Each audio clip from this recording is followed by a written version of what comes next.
Hi everyone, thanks for tuning in to this talk. My name is April Karlinsky from the University of Toronto, and I'm going to be presenting some research exploring body part compatibility effects in men. This work is part of a SSHRC-supported collaboration between Professor Tim Welsh's Action and Attention Lab and Professor Kathy Sabiston's Health, Behavior, and Emotion Lab, through which we are trying to understand the relationship between body image, attention, and motor performance. Towards this end, our aim in the current work was to assess how men implicitly process images of males with different body shapes. To do this, we used what's called a body part compatibility task. This task draws on the notions of body schema representation and self-other matching, whereby we implicitly map an observed body onto the mental representation we have of our own body. In the current experiment, participants were presented with images of male bodies and had to respond as quickly and accurately as possible to color targets presented on the hands or feet. They were instructed to make a hand response by pressing a button when they saw a blue target, or a foot response by pressing on a pedal when they saw a red target. Although only the color of the target is relevant to the task, it is typically found that the location of the target on the model's body influences response times.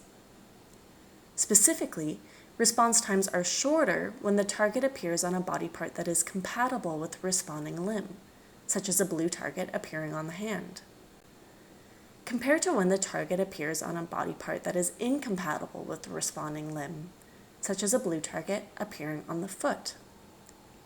This pattern of response times is referred to as the body part compatibility effect. Now, because we are interested in how men process different body shapes, we exposed participants to a range of physiques in a repeated measures design.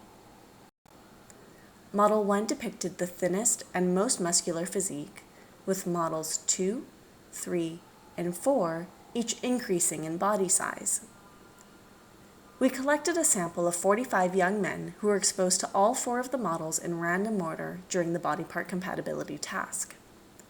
We reasoned that if men differentially process the bodies of other males with various body types, then response times to targets presented on the different body types will differ. However, this was not the case.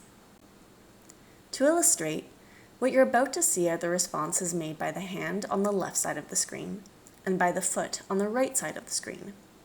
These are broken down as a function of which model was observed along the x-axis, and the response times in milliseconds are plotted along the y-axis.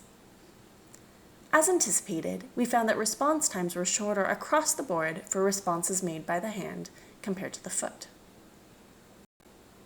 As expected, response times were also shorter in response to compatible target locations, shown as the white bars, compared to incompatible target locations, shown as the gray bars. Critically, you can see that the mean response times and the differences between the compatible and incompatible trials, that is, the magnitude of the body part compatibility effect, did not significantly differ across the 4 model types.